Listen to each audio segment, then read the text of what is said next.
Bonjour, bienvenue à cette première des entretiens de l'Institut Frédéric Bull, qui vont être une série d'entretiens qui seront faits en général avec deux invités, interrogés par 2 ou 3 membres de l'Institut Frédéric Bull. Alors pour cette première, nous avons deux invités exceptionnels, comme on dit à la radio, 2 directeurs d'école de formation d'enseignement supérieur.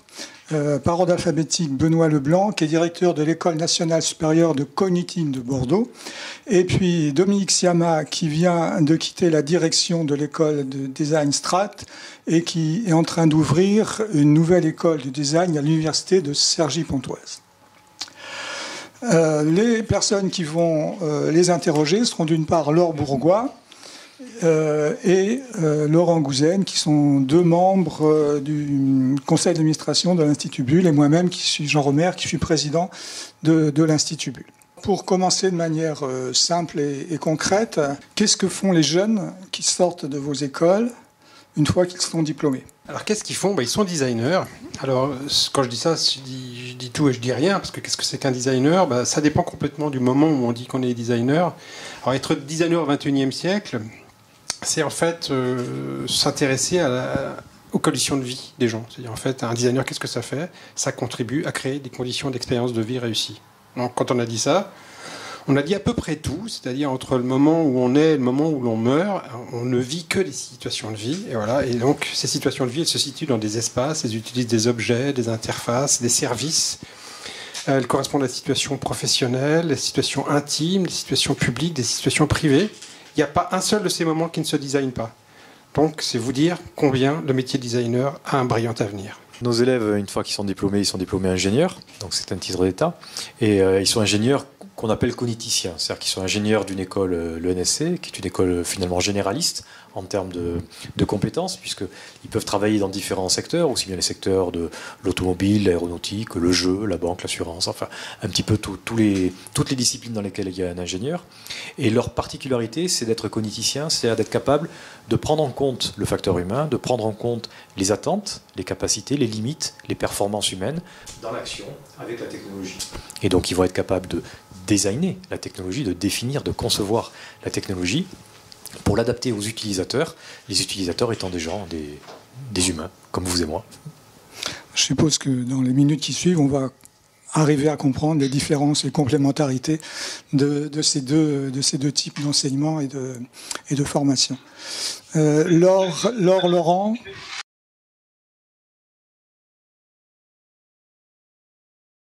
Disons, pour moi, l'agilité, c'est une sorte de paraphrase d'un truc qui s'appelle le design, en fait. C'est-à-dire que pourquoi, en fait, c'est mais exprimé par des gens qui ne sont pas des designers et qui redécouvrent un truc qui s'appelle la souplesse, la multidisciplinarité, etc. Toutes choses que les designers font depuis très très longtemps. Bon, vous allez voir, je suis souvent arrogant. Donc l'agilité, en fait, c'est juste une qualité. C'est pas une méthode. Donc la méthode, c'est le design. L'agilité, c'est presque un état d'esprit. Donc en fait, c'est pas ça qui va faire le contenu de la formation. Les formations qu'on va avoir, enfin en tout cas, moi je peux parler pour la formation en cognitique, vous allez pouvoir compléter après sur le design, mais j'anticipe que ça sera le même type de réponse.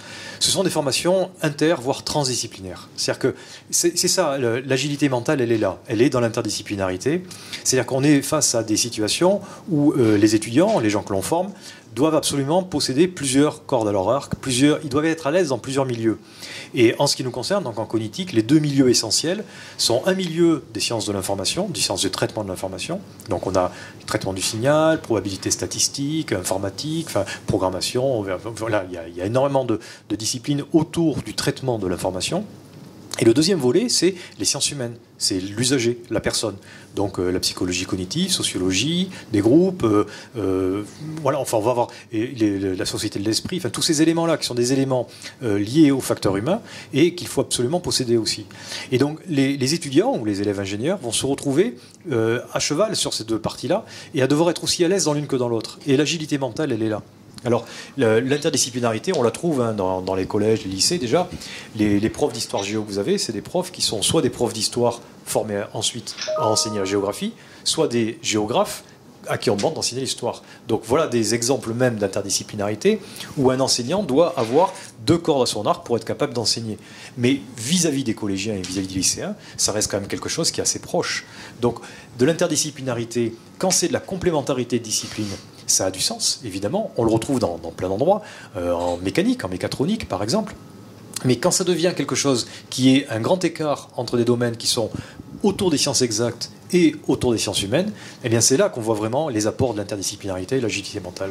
Et pour nuancer un peu ce qui a été dit, j'ai été récemment témoin précis de l'application de l'agilité, mais en tant que méthode, dans des très grands projets, et c'était une catastrophe. Peut-être parce que justement, l'agilité était prise strictement comme une méthode. Mais je pense que c'est... je vais rebondir sur ce que vous disiez. Vous parliez des sciences de l'information d'un côté et des sciences humaines de l'autre. Dans une école de design, ça va être plutôt les techniques de représentation et les sciences humaines. Mais à mon avis, il manque, comme dans un trépied, il manque quelque chose chez vous, là, en tout cas dans l'expression de ce pôle, et dans l'expression du mien, la représentation des sciences humaines et sociales, c'est la culture du projet. C'est-à-dire qu'en fait, ces savoirs n'ont de sens dans la mesure où ils sont mis au service de quelque chose. D'accord ? Alors vous avez parlé de l'usager. Moi, je préfère parler souvent de la personne humaine parce que parfois, il y a des expériences où il n'y a pas d'usage, mais il y a des expériences. Typiquement, je vois bien l'usage d'une voiture pour celui qui la conduit, mais celui qui est sur la place du mort ou le bébé qui est dans son siège, en fait, c'est pas un usager, en fait. Mais il participe de l'expérience.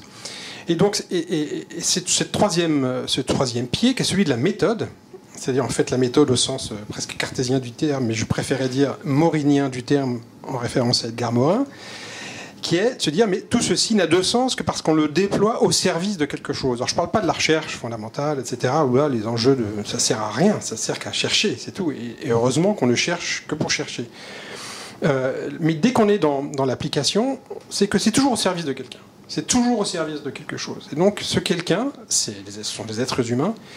Et la méthode, c'est une méthode qui induit beaucoup de choses parce que pour avoir beaucoup travaillé avec des ingénieurs, vraiment beaucoup, je vois bien comment, quand on les met face à un brief, qu'un brief humain, hein, combien ils sont prompts à choisir la ligne droite pour aller à une solution. C'est-à-dire que dès qu'ils ont une idée, c'est la bonne. D'accord ? Et donc la seule chose maintenant, c'est qu'il faut l'implémenter. Donc c'est là que c'est rigolo, parce qu'il faut fabriquer les algorithmes, etc., ou les objets qui vont avec. Et puis on s'amuse beaucoup à faire tout ça. Et alors qu'en fait, la destination, ce n'est pas la bonne. C'est-à-dire que la réponse n'est pas la bonne. Et donc, il y a la problématique de la méthode, c'est-à-dire en fait cette capacité à se saisir d'un problème et à le réexprimer. Déjà. C'est-à-dire comment on réexprime un problème, comment on le re-questionne et on reconstruit la question à partir de la question initiale qui était posée, qui est souvent pas la bonne. Et donc on va la poser, et à partir de ce moment on va être créatif. C'est-à-dire que la question est posée, on va chercher 15, 20, 50 réponses possibles. Et là, encore une fois, c'est pas tellement comme ça qu'on forme nos ingénieurs aujourd'hui, en tout cas en France. C'est-à-dire qu'on est encore dans l'unique chemin. Il y a un chemin critique, il faut le trouver en fait. En fait, il n'y en a pas. Il y a plusieurs possibilités. Et donc, et puis, il y a comment on articule la multidisciplinarité et la transdisciplinarité. Je pense que aussi, c'est quelque chose d'important. Vous voyez, j'ai utilisé le mot design. Le design, c'est plus grand que les designers. C'est-à-dire qu'en fait, vous faites du design. Les ingénieurs font du design. Les sociologues font du design. À partir du moment où ils participent au projet. Il se trouve que les sont peut-être ceux qui rappellent, qui sont on dirait les garants de la méthode, et qui rappellent que à tout le monde, n'oubliez pas qu'on fait ça pour ces gens qui sont là-bas. Mais à la fin, le design, c'est vraiment une activité collective, pluridisciplinaire, transdisciplinaire aussi, parce qu'il faut aller souvent mettre son nez dans les affaires des autres quand même quand on n'y connaît rien, et justement parce qu'on n'y connaît rien. Et le liant, c'est le design en fait. Le design, hein, je vais le dire là pour la dernière fois, c'est que le design, ça vient d'un mot italien, disegno, et disegno en italien, ça veut dire le dessin, et le dessin EIN. Donc ça veut dire le plan au sens du dessin, et le plan au sens du projet. Et donc la culture du projet, la culture du dessin EIN, c'est-à-dire en fait pourquoi on fait ça, c'est-à-dire qu'on désigne le point vers lequel on va, et désigner, ça s'écrit pareil que designer, c'est la même orthographe, hein, c'est la même orthographe, c'est exprès, c'est qu'on va là-bas. Donc la culture du projet, c'est ça en fait qui fait le lien entre d'un côté chez vous les sciences de l'information et les sciences humaines, et chez nous, je représente et les sciences humaines, et en fait tout ça est au service de quelque chose qui est la colonne vertébrale du projet, ça sert à quelqu'un. Voilà. Et c'est pour ça qu'en fait nos écoles sont complémentaires. Moi, je pense même que la mienne, un jour, disparaîtra. C'est-à-dire qu'un jour, il n'y aura plus d'école de design parce que cette méthode-là, elle sera intégrés à toutes les écoles, qui se remettront aussi à penser autrement qu'avec des équations, des formules, etc., mais se remettront à repenser en dessinant, ce qui est vraiment important, parce qu'il se passe quelque chose dans le cerveau quand on dessine. Et là, je pense que, en fait, j'aurais plus de job, en fait.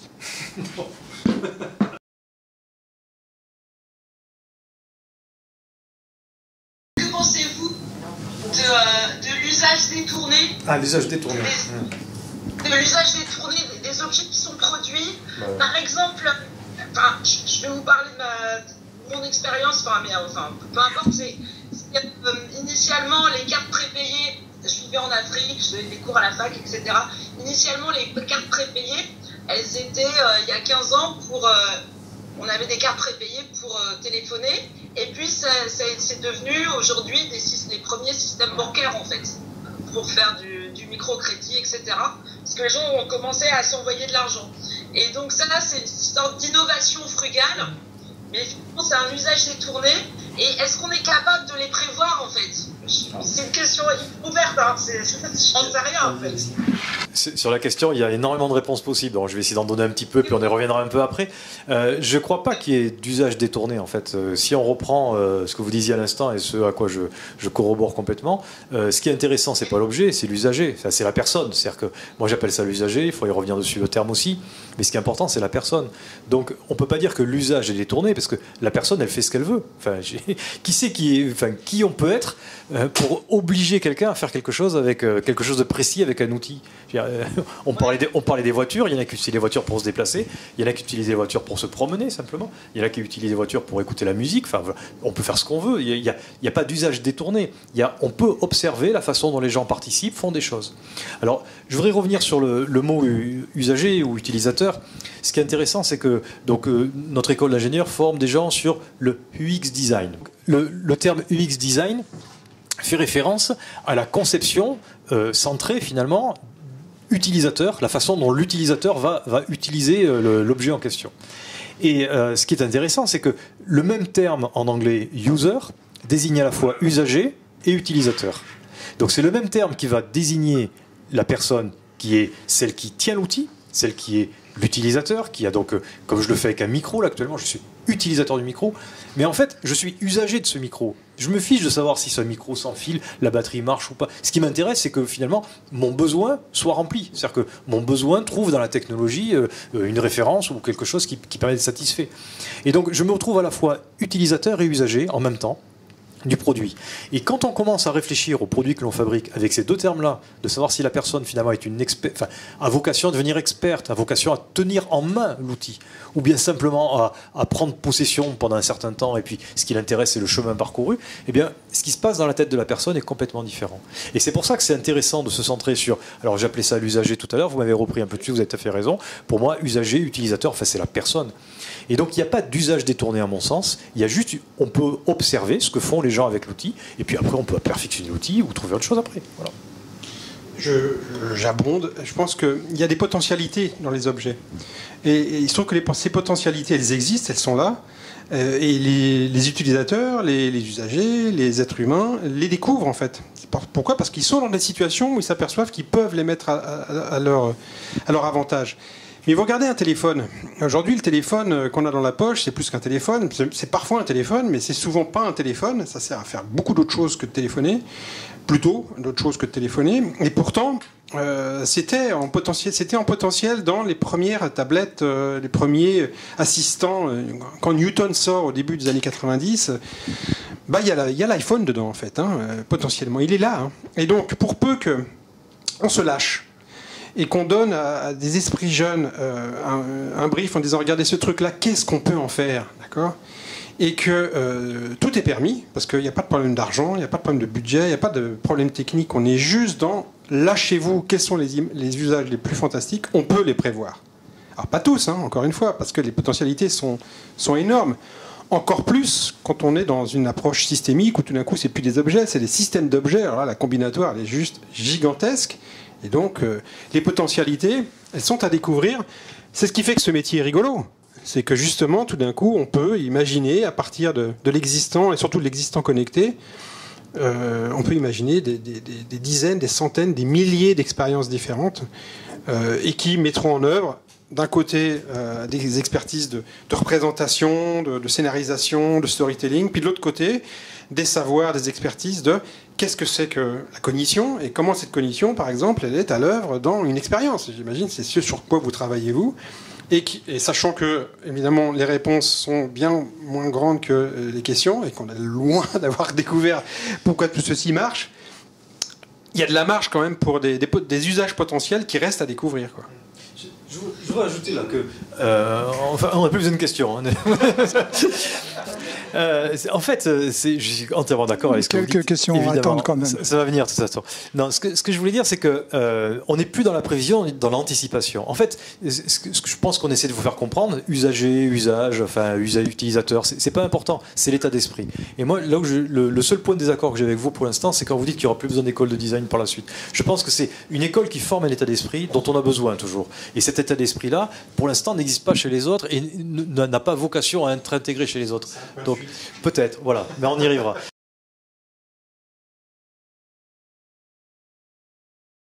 Alors, là où je veux en revenir, c'est sur les deux termes prévision et anticipation. On ne peut pas prévoir des usages, c'est vrai, mais on peut anticiper des usages.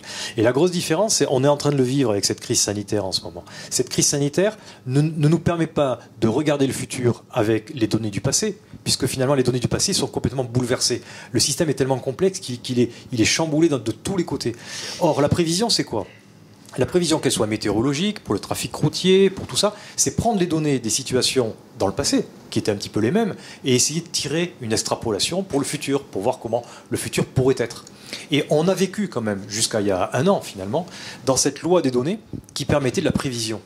Et on était obnubilé par la prévision, effectivement. Et je crois que la grande leçon de la crise, c'est que la prévision ne sert à rien dans un monde où les choses peuvent être rebattues du jour au lendemain brutalement. Et donc, c'est de l'anticipation.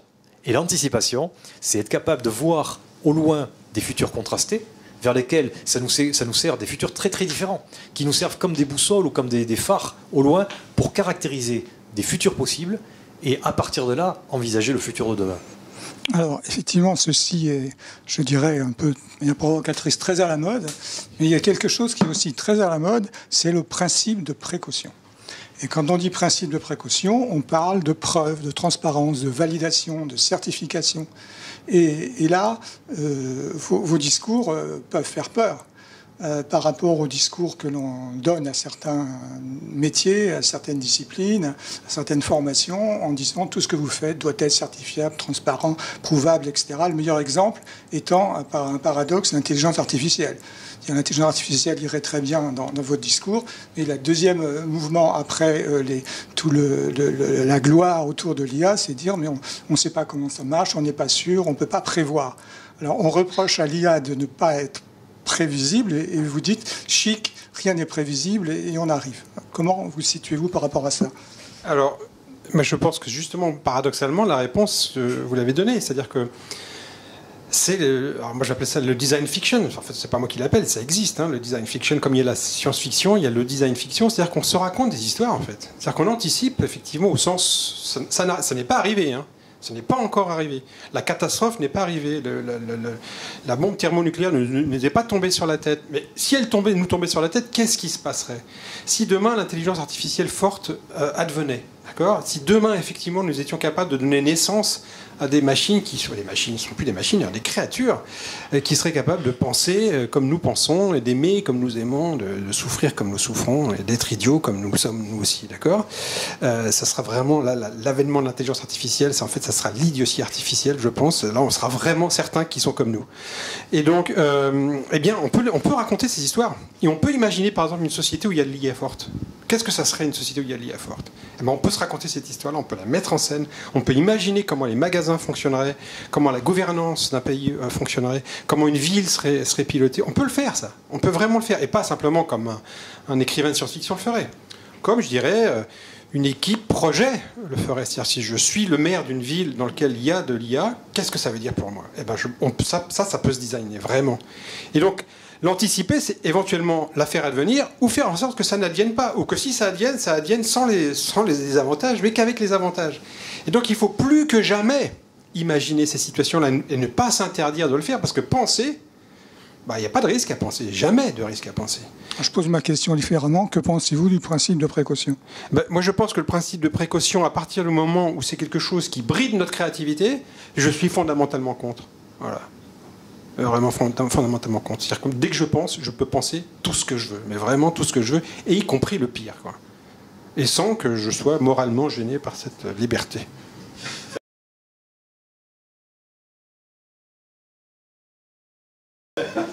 Ce qui a sorti au principe de précaution, c'est la question de la responsabilité. Et donc en fait, c'est la prise de risque. Donc si le principe de précaution tue le risque, il n'y a pas de vie. En fait, on a besoin d'être en déséquilibre. Dès qu'on veut marcher, en fait, dès qu'un enfant commence à marcher, ben, il est en équilibre perpétuel. Il tombe sans arrêt vers l'avant et il se rattrape sur ses pieds. Donc on a besoin de cette prise de risque et ce qu'il faut, c'est assumer la responsabilité. Laure et Laurent, vous avez peut-être des questions là-dessus. Je voudrais juste rappeler une chose, c'est que tous les 5, nous sommes d'anciens chercheurs en intelligence artificielle. Anciens ou présents d'ailleurs. Donc d'un métier qui n'existe pas. Voilà. Moi, je voudrais rajouter quelque chose quand même, parce que c'est vraiment une question très, très intéressante. C'est comment on se projette dans l'avenir finalement. Et surtout, dans quelle mesure nous sommes capables de gérer des ruptures. Parce que le principe de précaution dans quelque chose qui est continu, encore, je peux l'imaginer, mais le principe de précaution dans quelque chose où il n'y a plus, c'est une vraie rupture. Par exemple, je ne sais pas, si on tombe dans la barbarie à nouveau, quoi, si c'est la chute de l'Empire romain, c'est quoi le principe de précaution? Je ne sais pas très très bien, d'accord? Je vois bien à quoi peut ressembler le principe de précaution dans quelque chose de continu. Et puis le principe de précaution, il est intéressant dans la mesure où on a fait tous les scénarios possibles. C'est-à-dire, imaginons qu'on fasse une convention citoyenne sur tous les sujets importants, comme on l'a fait sur le réchauffement climatique, par exemple. C'est-à-dire qu'on imagine tous les scénarios possibles. Donc vraiment, l'un et son contraire. Tout ça, on peut le faire, ce travail-là de pensée. Et si on se dit, OK, maintenant, supposons qu'on implémente telle chose, alors c'est quoi les conséquences? Là, pour le coup, peut-être que le principe de précaution, au sens de dire, c'est plus le principe de précaution, c'est le principe de responsabilité, finalement, c'est de se dire, on le fait pas, quelle est notre responsabilité? Voilà, la précaution, si c'est... Parce que la précaution, je vois bien comment un État totalitaire pourrait s'en servir pour nous empêcher de penser, quoi. Très très bien, très très facilement. Et franchement...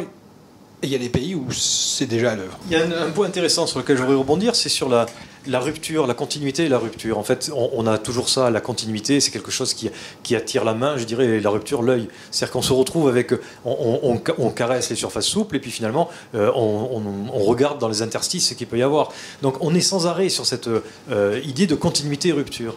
Et quand on regarde bien l'évolution de la technique, et notamment de l'intelligence artificielle, a toujours voulu une espèce de continuité du vivant, continuité de l'humain par rapport à la machine, toutes ces continuités-là. Et sans arrêt, on bute sur une rupture, et on bute sur un point qui est un point qui n'arrive pas à être résolu. Et donc notre esprit a besoin de travailler sur ces ruptures-là pour justement pouvoir travailler sur des continuités. Enfin, il y a une dualité entre les deux, et on a vraiment besoin des deux. Et ça, la machine, alors qu'elle s'inscrit dans une volonté de continuité, elle ne fait que perpétuellement nous montrer des ruptures. Est-ce que Zoom a des choses à dire? Oui, moi aussi. Moi j'y vais. Oui, en fait, le problème en France, c'est qu'on a tendance à confondre le principe de précaution et le principe de prévention. La prévention, c'est qu'on est sûr du problème, et à ce moment-là, on va mettre en face tout ce qu'il faut pour que les dégâts soient minimisés. La précaution, c'est quand on ne connaît pas le problème vraiment. L'autre difficulté que je vois au niveau de l'IA, c'est qu'on nous fait un principe de précaution au carré. C'est-à-dire qu'en fait, on invente une technologie ou des solutions qui n'existent pas, et on en déduit des précautions qu'il faudrait prendre par anticipation. Mais ça n'a juste aucun sens, cette démarche. Si je prends l'exemple, parce qu'on est dans l'IA aujourd'hui, si on dit les véhicules intelligents, les véhicules doivent faire une rédaction de philosophie avant de savoir s'ils doivent conduire ou pas. Moi, je ne pense pas. On peut imaginer tout à fait parallèlement la notion de voyage dans le temps. Si je pouvais voyager dans le temps, j'irais tuer mon père, et donc, voilà, il faut interdire les voyages dans le temps. Voilà, ça c'est la démarche. Ou alors, si comme les extraterrestres existent, il faut qu'on prépare un gouvernement post-extraterrestre. On fait un parti sur les extraterrestres pour accueillir les extraterrestres. Ça n'a pas de sens. Ça n'a pas de sens. Pour moi, le principe de précaution ne vient que lorsqu'on a des faits qui commencent à être avérés et qui ont un potentiel de dangerosité d'usage qui est manifeste. Mais ça n'interdit pas de faire des choses du tout. Hein, donc, de la même façon qu'un couteau peut aussi bien servir à fabriquer une maison qu'a tué quelqu'un, mais c'est l'usage qui va définir l'objet finalement. Et ça, c'est le point que je vois qui me met très inconfortable avec le principe de précaution de l'IA, parce qu'en fait, on invente des scénarios qui n'ont juste aucun sens, à mon avis. Et pour ceux qui existent, qui sont potentiels, comme par exemple les biais dans les algorithmes, on a déjà toute une législation qui existe sur le fait qu'on n'a pas le droit, notamment en France, je ne dis pas que ça existe ailleurs, mais en France, on n'a typiquement pas le droit de délivrer des services que l'on donne à certains et pas à d'autres. Et donc, qu'on les donne avec des outils informatiques ou pas, la question est la même. On n'a pas le droit d'avoir des outils qui sont biaisés, qui choisissent leurs clients, qui font des prix différents selon la tête du client, et ainsi de suite. Hein, donc ça, c'est un point important. Donc, on va peut-être un peu trop loin, en tout cas, dans cette histoire, dans ces sujets de principe de précaution ou de prévention en France, et je trouve qu'il faut remettre quand même de l'ordre et du bon sens dans tout ça. J'ai une histoire qui m'a marqué sur l'histoire du principe de précaution et de prévention, c'est l'histoire du Titanic. Le Titanic, en 1912, vous savez, ils connaissent l'histoire, ils foncent dans un iceberg, et comme ils n'ont pas de canot de sauvetage, il y a 1200 morts sur le bateau. Il y a 1600 morts, pardon, sur le bateau. Donc, qu'est-ce qu'on fait? Principe de prévention, on dit, maintenant, les canots de sauvetage sont obligatoires sur tous les bateaux. Et qu'est-ce qu'on fait? Sur tous les bateaux qui transportent des personnes, on met des canaux de sauvetage, où on peut d'ailleurs. Et là, il y a un bateau qui se situe du côté de Chicago, qui s'appelle l'Eastland, qui un jour doit traverser, en fait, c'est juste un ferry. C'est un ferry, il doit juste traverser la rivière, quoi. Et ce jour-là, il y a une fête, alors je sais plus, qui c'était General Electric, enfin des grandes boîtes comme ça, donc en 1913, juste un an après. Donc ce paquebot transporte à peu près un peu plus de 1000 personnes. Et les gens commencent à monter sur le bateau, qui est donc équipé de canaux de sauvetage. Ce qui s'est passé, c'est qu'ils ont mis les canaux de sauvetage en l'air, de sorte que le centre de gravité s'est retrouvé élevé. Quand les gens se montaient, le bateau, ayant un centre de gravité de plus en plus haut, a fini par basculer sur le côté. Et là, il y a eu 800 morts noyés à 3 mètres du quai.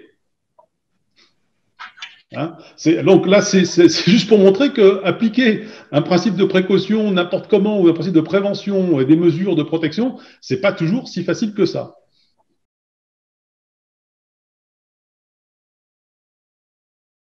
Voilà un beau sujet pour des élèves de design ou de cognitive. Comment concevoir le futur Titanic? Laure, est-ce que tu as une question? Oui, en fait, à mon sens, pour reprendre un des premiers exemples de Laurent, quand tu dis oui, le couteau, il peut en même temps tuer et construire. Si on reprend l'exemple des imprimantes 3D, la différence, à mon sens, aujourd'hui, c'est qu'en fait, il y a une rupture au sens du passage à l'échelle, en fait. C'est qu'on peut éventuellement reproduire en série des armes 1000, 100 000, des armes qui ne sont pas répertoriées. Et donc ça, pour moi, c'est un premier, en termes de détournement, parce que ma question, il y avait une question derrière, c'était la question éthique, en termes de détournement des usages premiers, la différence, alors que tous les outils peuvent toujours être détournés, la différence pour moi, c'est plutôt en termes d'échelle. Et deuxièmement, par rapport aux objets connectés ou par rapport aux data, en fait, ma question, c'est plutôt sur l'éthique et les garde-fous et comment on s'assure par rapport à ce qu'on appelle le capitalisme des données, le capitalisme de surveillance et les libertés individuelles. Ça rejoint un peu ce qu'on disait tout à l'heure sur précaution-prévention. C'est-à-dire que dans précaution-prévention, c'est l'intention. L'éthique, c'est effectivement se prémunir d'une intention qui serait une intention néfaste. Alors pour aborder l'éthique, moi j'utilise souvent ce que j'ai appris au Conseil d'État, et je trouve que j'ai participé par des hasards de calendrier et de position au ministère de la Recherche à la réflexion sur les lois sur la bioéthique. Donc des réflexions qui ont lieu tous les 7 ans, et il se trouve que j'étais en poste à ce moment-là, sur la bioéthique. Et donc évidemment, ça s'est fait l'année dernière, il y a eu des réponses beaucoup plus concentrées sur le problème de la PMA, la GPA, etc., que des problèmes autour des données. Mais enfin, en tout cas, le germe de la discussion sur les données, sur les lois de la bioéthique, il est là, et dans 7 ans, ça ressortira. Et ce qui m'a étonné, ou ce que j'ai appris, en tout cas, au contact des gens qui travaillent sur la bioéthique, c'est qu'en fait, ils raisonnent avec un triptyque qui est un triptyque qui est dignité, solidarité, liberté. Alors quand on les reprend un petit peu les trois, c'est intéressant parce que déjà c'est l'inverse de notre slogan national, hein, c'est liberté, égalité, fraternité, et là on est plutôt sur dignité, solidarité, liberté. C'est-à-dire qu'en fait, quelque chose est possible si c'est digne. Et si on se pose la question de l'intention de la chose, avec la dignité de la personne qui est en face, c'est-à-dire que est-ce qu'on cherche à préserver la dignité de la personne? Eh bien, je crois qu'on a déjà résolu énormément de problèmes. Et le problème éthique, c'est est-ce que dans notre regard, l'autre en face compte? Le deuxième, c'est le problème de solidarité. C'est-à-dire qu'on ne fera quelque chose que si, effectivement, c'est possible pour tout le monde. S'il y a une question de coût, s'il y a une question de limitation des personnes par une ségrégation particulière, ça n'a pas de sens. Et le troisième, c'est la liberté. C'est-à-dire que la liberté d'entreprendre quelque chose au niveau des données et de l'IA est complètement assujettie normalement à la solidarité et à la dignité qui doivent lui faire face avant tout. Donc on ne fait pas quelque chose parce qu'on est libre de le faire, parce qu'on peut le faire. On fera quelque chose que si jamais c'est quelque chose qui a du sens dans la solidarité et surtout, avant tout, si ça a du sens dans la dignité de la personne qui est en face. Alors, moi, j'aime bien l'ordre dans lequel c'est liberté, égalité, fraternité. Je préfère cet ordre-là, en fait. Parce qu'en fait, c'est pas un ordre, c'est une articulation. Je pense que c'est un triangle, en fait. Et le fait que ça commence par liberté, c'est parce qu'en fait, on parle de l'individu, on parle de ce qui se passe, de sa responsabilité personnelle, finalement, et ça part de soi, quoi. Et je pense qu'un système démocratique, c'est un système qui se construit sur des individus conscients. Et donc, ça part de soi, plutôt que sur des individus contraints. Et donc, pour revenir à votre question, alors, non, d'abord, le couteau, tout ça, moi je pense que c'est la même chose pour l'écrit. Vous savez, le jour où on invente l'alphabet, ça sert aussi bien à écrire, à compter les vaches ou les moutons, qu'à écrire Mein Kampf ou Le Petit Prince. D'accord ? Même si j'aime pas beaucoup Le Petit Prince, mais bon, Mein Kampf non plus. Hein. Et donc, voilà. Donc, est-ce qu'on va appliquer le principe de précaution à l'alphabet ou pas? Il y a des choses qu'on a le droit d'écrire, pas d'écrire, etc. Bon, c'est pour ça que je parle d'état totalitaire à terme, quoi. C'est-à-dire qu'on ne pourra plus penser quelque chose, même anticiper quelque chose, on n'aura pas le droit parce que des fois que ça arrive, la pensée magique, il suffit de penser quelque chose pour que ça arrive, n'est-ce pas? Voilà, c'est vers ça que ça nous amène. Alors pourquoi? Parce que je pense que ce que les Lumières ont généré, qui était a priori l'émancipation individuelle et l'harmonie sociale, et donc des systèmes démocratiques différents, hein, construits sur l'émancipation des individus, ce que ça a amené une dissolution du projet politique. C'est-à-dire que le bonheur est inéluctable avec les sociétés industrielles, d'accord? C'est-à-dire que ça produit du bonheur mécaniquement. Et donc l'ascenseur social, il fonctionne mécaniquement, parce qu'on crée de la valeur, et que cette valeur, elle est partagée, parce qu'il y a un état régulateur qui fait en sorte que ça soit partagé. Et c'est mécanique. Bon, tout ce qui est en train de se passer prouve que c'est complètement faux. Il n'y a rien de mécanique. Et donc le projet comme destination mécanique, il est mort. D'accord ? Le progrès comme destination mécanique, il est mort. Et donc la seule manière qu'il advienne, c'est que tout d'un coup, ça devient notre projet. À tous, d'accord ? À tous. Et pas d'un seul, d'accord ? De tous. Et donc ça veut dire qu'il faut se remettre à faire de la politique. C'est pour ça que moi, je n'utilise jamais le terme éthique. Parce que éthique, c'est un terme qu'on utilise quand le projet politique, il est mécaniquement inscrit dans le mouvement. D'accord ? C'est-à-dire qu'on n'a plus besoin de se préoccuper. Alors qu'en fait, moi, je pense qu'il faut qu'on s'en préoccupe. Et à partir du moment où on refait de la politique, au sens des Lumières du terme, hein, alors l'éthique, c'est un effet de bord. Hein. C'est vraiment un effet de bord de tout ça. C'est-à-dire tout d'un coup, on prend soin de soi, de l'autre et du monde. Du monde, de l'autre et de soi. On peut mettre ça dans l'ordre dans lequel on veut, c'est encore un triangle. D'accord ? Liberté, égalité, fraternité. De soi, de l'autre et du monde. Eh bien, où il y aura le vivant qui serait inscrit dans la fraternité. Eh bien, à partir du moment où on fait ça, alors, on peut résoudre tout, hein, y compris le principe de précaution. C'est-à-dire que c'est nous autres, sociétés d'animaux politiques, tous des animaux politiques, hein, tous conscients à la fois de notre responsabilité, donc de notre liberté, parce qu'il n'y a pas de responsabilité sans liberté, et en même temps, notre devoir de solidarité, tout d'un coup, on se réapproprie le projet politique, et à partir de ce moment-là, tout est résolu. Alors, tout peut être résolu, en tout cas, parce que les passions humaines restent là, et donc l'imbécilité qui va avec, ou les souffrances, ou les contradictions qui sont toujours avec, mais sinon, la seule manière de faire, c'est ça. C'est de se remettre à faire de la politique.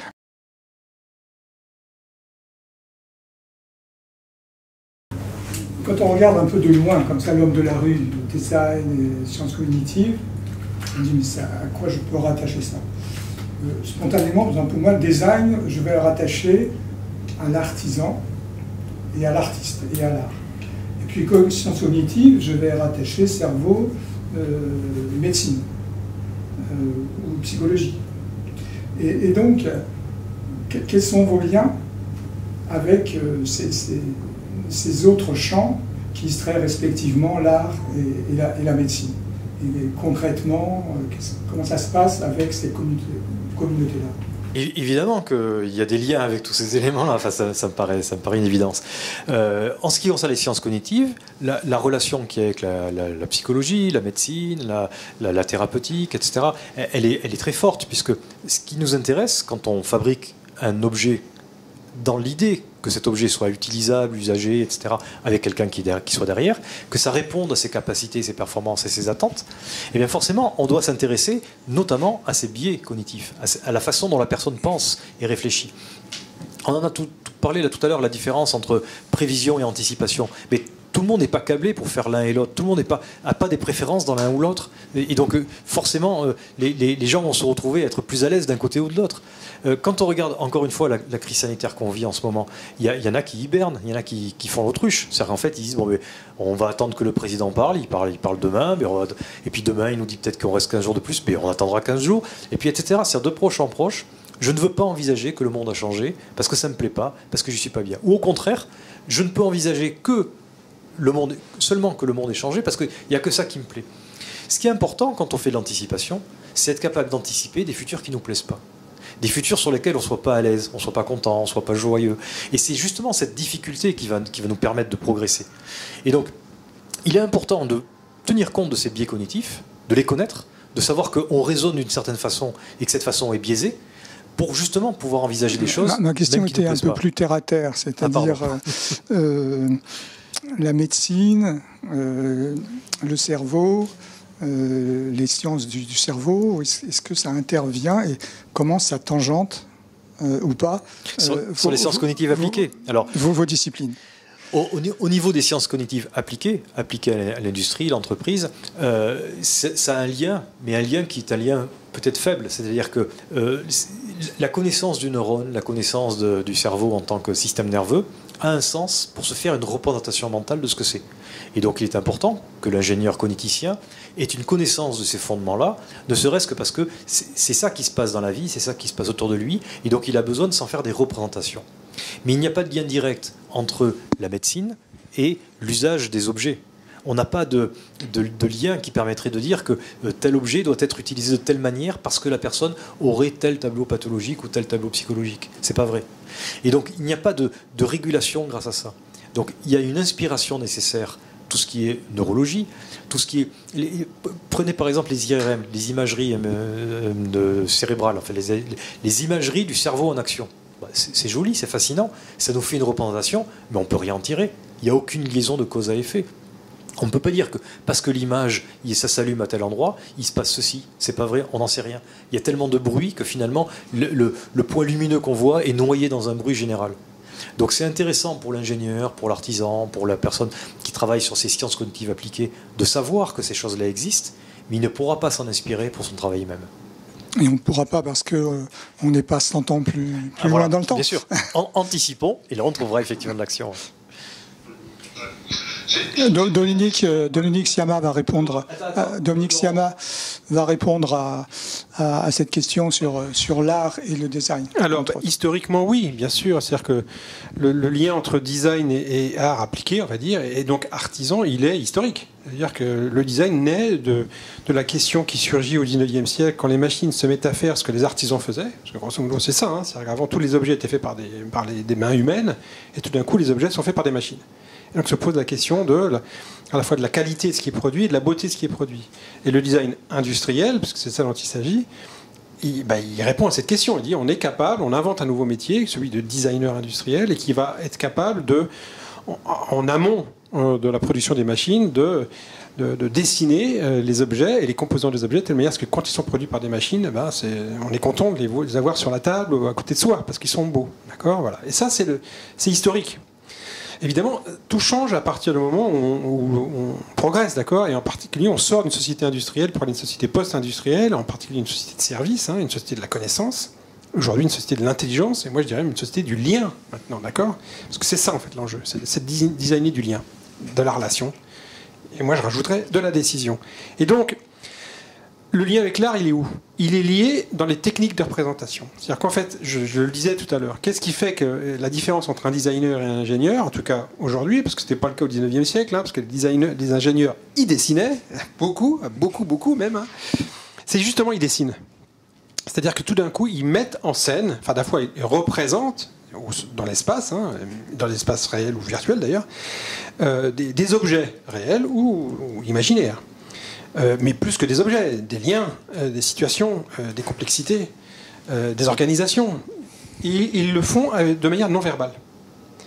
Et donc cette capacité à mobiliser des intelligences non verbales et donc des communications non verbales aussi, c'est exceptionnel. Parce que c'est parfaitement adapté à la représentation de la complexité. C'est-à-dire tout d'un coup, on peut parler de quelque chose de très très complexe ensemble à partir d'un simple dessin. Ce qui est hyper compliqué à faire avec des mots, c'est même quasiment impossible, d'accord. Et le dessin permet de faire ça. Il permet à la fois de problématiser, de questionner, d'observer et de mémoriser ces observations, de les partager, de les critiquer, de les assembler. Ça permet de tout faire, le dessin. Pas tout seul, associé à d'autres approches, etc. Et c'est ça, en fait, le lien. Donc, l'art dont on parle, moi, c'est l'art d'Aristote. Parce que l'art, au sens d'Aristote, c'est la technique. Ça veut dire ça.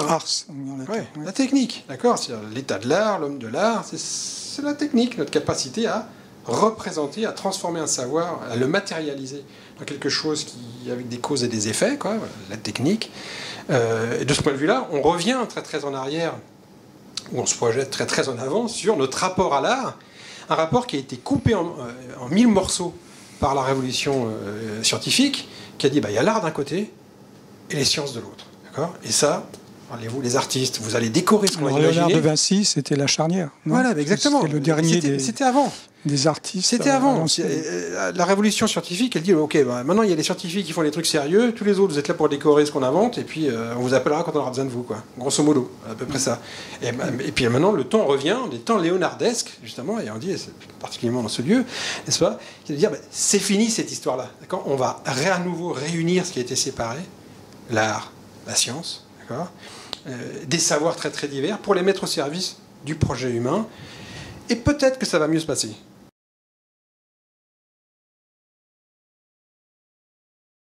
Est-ce qu'il faut être savant ou ignorant pour faire du bon design, finalement? Parce que si je sais beaucoup de choses, je vais avoir tendance à copier. Et si je sais rien, je vais peut-être être un peu trop creux. Donc, il faut être beaucoup d'ignorants, en fait. Parce que moi, je pense que c'est l'articulation de nos ignorances et non de nos savoirs qui fait que ça marche. C'est-à-dire que c'est parce que je suis ignorant des sciences cognitives que je travaille avec un cogniticien. C'est parce que je suis ignorant des capacités de représenter que je travaille avec un designer. C'est parce que c'est-à-dire que c'est l'humilité, son humilité qu'on met en avant et qui nécessite la collaboration. C'est-à-dire que mon savoir tout seul, il est inutile. Il est absolument inutile. Il est pire que ça, il est dangereux. Parce qu'à partir du moment où c'est une seule catégorie de sachants qui se disent mais nous on a tout le savoir nécessaire pour résoudre tous les problèmes, bon on pourrait dire que c'est un polytechnicien, et bien voilà, et ben ça on va à la catastrophe. C'est-à-dire c'est la catastrophe, c'est les sachants qui disent moi je sais tout. Vous nous diriez un mot de Steve Jobs quand même. Pourquoi? Parce que c'était une personnalité unique. Oui. Oui, mais attends, je comprends pas ta question alors. Non, on verra plus tard. Bon, non, parce que Steve Jobs, lui, si tu veux, c'est un aspirateur, mais c'est pas lui qui fait le design. C'est-à-dire qu'il dit simplement, on va par là.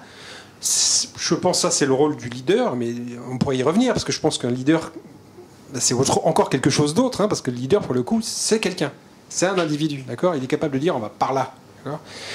Moi, je pense que c'est un designer à la fin. Mais bon, toujours l'arrogance dont je parlais tout à l'heure.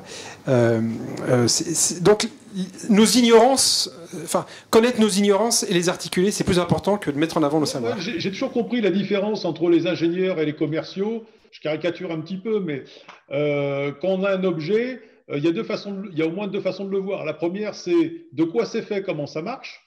Ça, c'est le métier des ingénieurs. Et la deuxième, c'est à quoi ça sert, comment on s'en sert. Ce que j'expliquais tout à l'heure sur les sciences cognitives appliquées, c'est qu'on est à mi-chemin entre les deux. L'intérêt d'un ingénieur en cognitique, d'ingénieur cogniticien, c'est quelqu'un qui va être capable d'articuler les deux. C'est-à-dire qu'il ne se limite pas à l'objet. L'objet n'a pas de sens, l'objet est inerte. Enfin, je sais pas. Un des rares endroits où les ingénieurs en cognitique n'interviennent pas, c'est par exemple tout le monde vraiment aéronautique, et l'espace, je veux dire plutôt. C'est-à-dire que dès qu'il s'agit d'avoir des humains dans un aéronef, et là, on a tout notre loisir à intervenir, parce qu'il y a des humains, il y a une machine. Donc, il y a des humains qui sont ensemble dans une machine, et il y a une interaction au niveau du pilote, au niveau des passagers, enfin, il y a plein de choses qui existent. Bon, ça d'accord.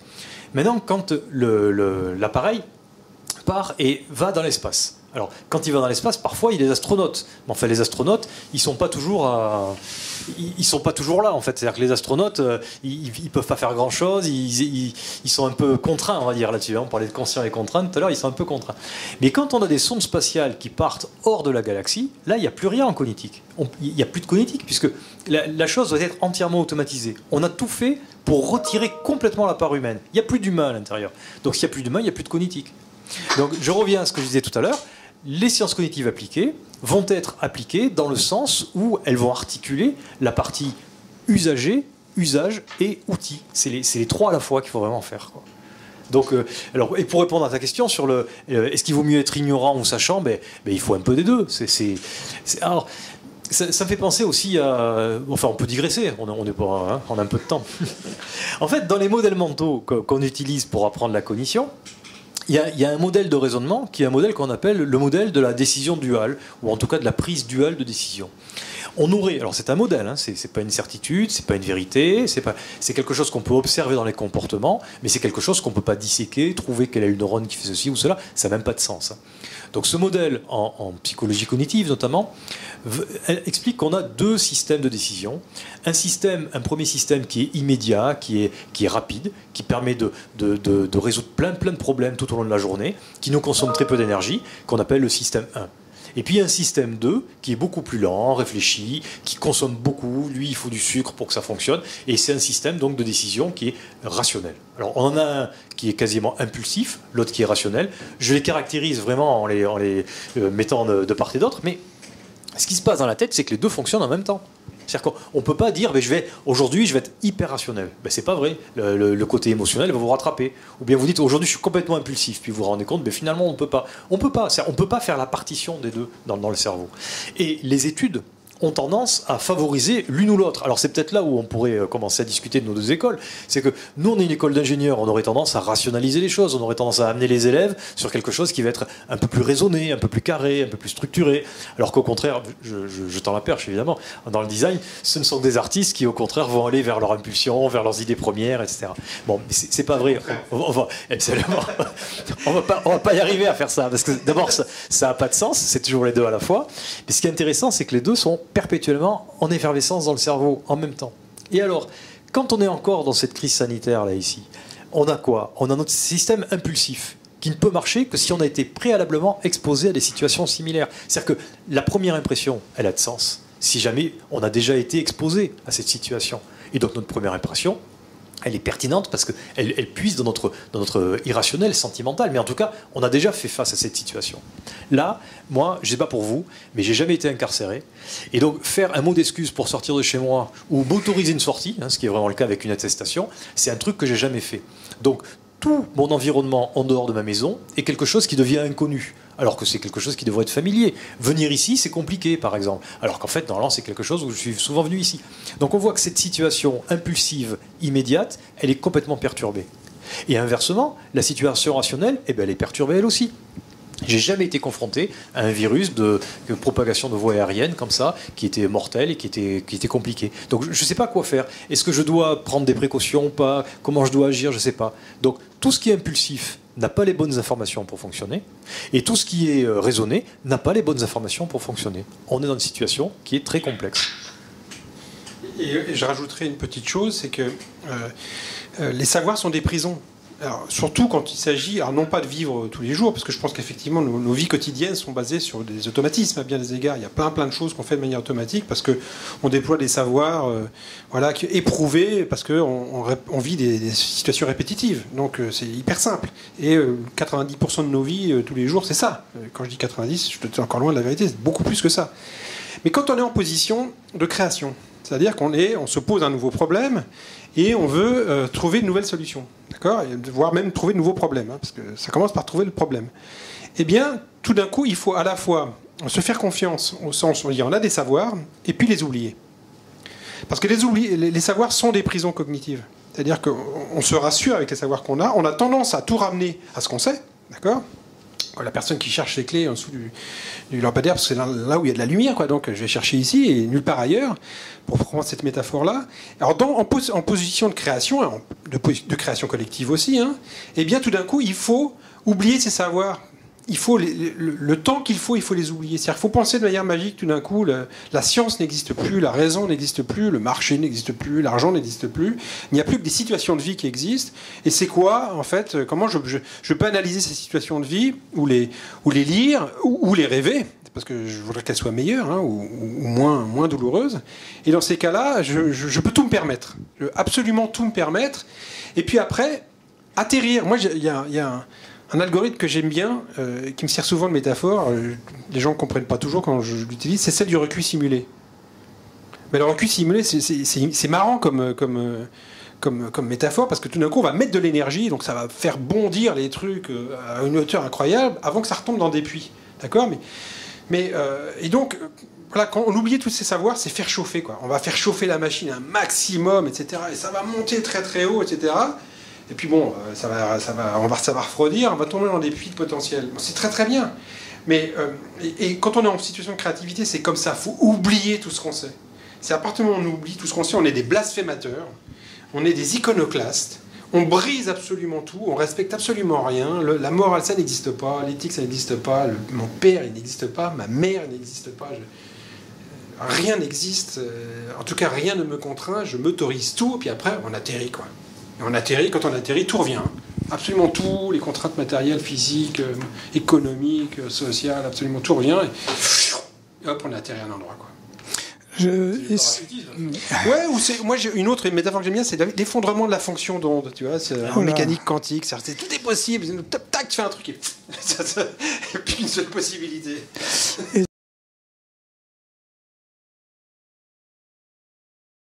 Est-ce qu'on peut faire un peu de géopolitique ? Je me posais la question de savoir si vos disciplines sont une exception française, une spécificité française.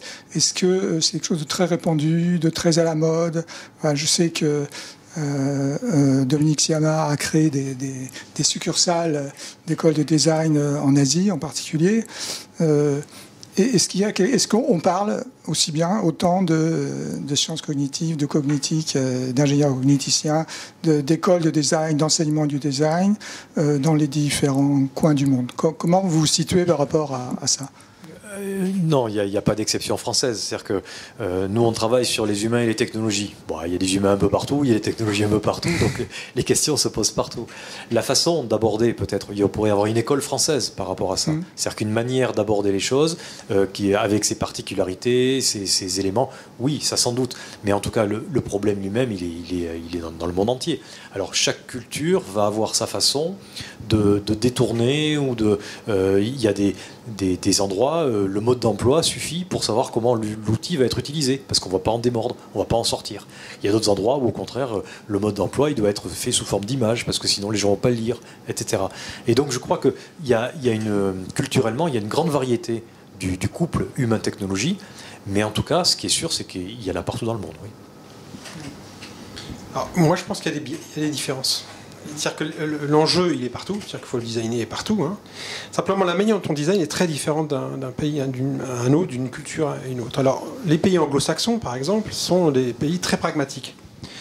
Ils ne se cassent pas la tête avec les disciplines, par exemple. Ils ne sont pas en train de se dire ça c'est noble, ça c'est pas noble. Ils se disent ça marche pas. D'accord ? C'est aussi simple que ça. Alors qu'en France, par exemple, il y a des choses qui sont nobles, des choses qui ne le sont pas. Et donc, le design anglo-saxon, c'est un design très pragmatique. C'est-à-dire que Il vole pas forcément très très haut, mais c'est un design qui a beaucoup de moyens. En général, quand je regarde les écoles de design, en tout cas, c'est des écoles privées. Aux États-Unis, une année, ça coûte $40 000 l'année quand même, d'accord. Donc, il faut quand même les avoir. Ah, ça va coûter 3 500 € l'année, beaucoup moins cher. Donc, on est sur des approches qui sont très très pragmatiques. Ça vole pas très haut, c'est pas très profond, mais c'est super bien fait. Je ne sais pas si vous avez eu la chance de visiter le MIT, par exemple, ou le Media Lab du MIT. Tu visites le MIT, tu sors, t'es déprimé, en fait, parce que les moyens qu'ils ont sont gigantesques. Les mecs qui décident de faire... Tiens, on va faire le prototype d'une bagnole connectée. Ils font la bagnole connectée échelle 1, puis c'est comme si elle sortait d'une usine, si tu veux. Donc tu te dis, mais comment ils font? Avec quel argent ils font ça? Et puis ça marche, c'est super bien. Les robots, ils sont là, etc. Puis tu grattes un peu, tu te dis, mais il n'y a rien là-dedans. C'est-à-dire que ça n'a pas été réfléchi une seule fois. Ils l'ont fait. Ça marche, c'est super bien. Et alors, so what, quoi? T'as ton robot, ta voiture, est-ce que tu as pensé aux usages, aux situations, à l'acceptation, etc. Non, rien. D'accord? Rien du tout. Inversement, tu vas en Chine, et là, tu vois les écoles de design, c'est les écoles de design, on te dit, c'est à la chinoise, c'est-à-dire que tu vas faire comme ça, tu vas répéter ce que je fais, et donc chaque fois que tu as une question, tu me poses la question, je te donne la réponse, d'accord? Et ce qui fait que quand tu vas arriver sur le marché, tu seras un bon petit soldat. Voilà. À la chinoise, ok? Moi, je sais parce qu'on a eu des étudiants chinois qui sont arrivés chez nous, à Strat, quand je dirigeais Strat, d'accord? On avait un programme en 2 ans. Et donc, on posait les brises sur la table. Et les étudiants chinois, ils disaient, mais qu'est-ce qu'on fait? Ah non, on leur disait, je sais pas, c'est à vous de nous le dire, d'accord? C'est vous qui allez nous dire ce que vous allez faire, d'accord? C'est vous qui allez construire la question, c'est vous qui allez construire le problème, c'est vous qui allez les chercher. C'est pas nous qui allons vous dire. Totalement perdus, les Chinois, les étudiants chinois. Pas parce qu'ils sont chinois ethniquement, hein, ils sont chinois culturellement. Et donc les écoles de design asiatiques, de manière générale, hein, c'est des écoles très très descendantes, où en fait, on t'appelle à répéter les gestes du maître. Et c'est vrai en Inde, hein, c'est pareil, la même chose. Tu répètes les gestes du maître. Et donc ce que tu fais, c'est que tu répètes. Tu répètes, tu es dans la réplication du geste, parce qu'il est forcément le bon, puisque c'est celui du maître. Donc le maître le fait, donc tu le fais. Et tu ne te poses pas des questions. Les écoles de design européennes, elles ne sont pas là-dessus. Les écoles de design européennes, elles sont sur... Tu apprends à dire non, en fait. Tu vas penser contre... toi, déjà, pour revenir à ce qu'on disait tout à l'heure, contre toi, c'est-à-dire contre tes propres automatismes, d'accord? Et ensuite, contre l'ordre établi, contre une pensée formatée, contre ceci, contre cela. C'est-à-dire, tu vas essayer de trouver d'autres chemins, d'accord? Donc la créativité.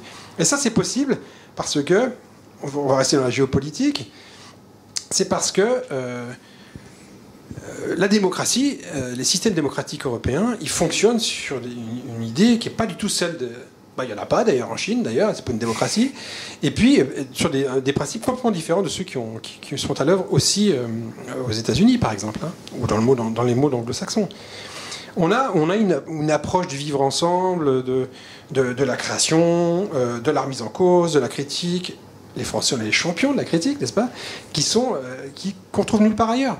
Et donc, ce qu'on voit dans les écoles, c'est les biais culturels tout court. C'est-à-dire, c'est les biais culturels anglo-saxons, chinois, enfin les cultures, hein, carrément, hein, anglo-saxonnes, chinoises, françaises, allemandes, italiennes, etc., qui s'expriment avec, vu de loin, une sorte de pragmatisme anglo-saxon, d'autoritarisme asiatique, et une forme de liberté de pensée critique qui serait européenne. Du coup, vous voyez un peu le design comme une sorte de maïeutique, si je comprends bien. Mais pour rebondir sur la question géopolitique, du coup, est-ce que vous pensez ouvrir en Amérique latine ou en Afrique, par exemple, francophone ou anglophone, puisque, en tout cas, il y a une émergence de la tech en Afrique particulièrement anglophone. J'étais à Nairobi il y a 2 ans pour une conférence organisée par le MEDEF. Et il y a de nombreux usages qui émergent, etc. Et c'est vraiment un écosystème extrêmement foisonnant.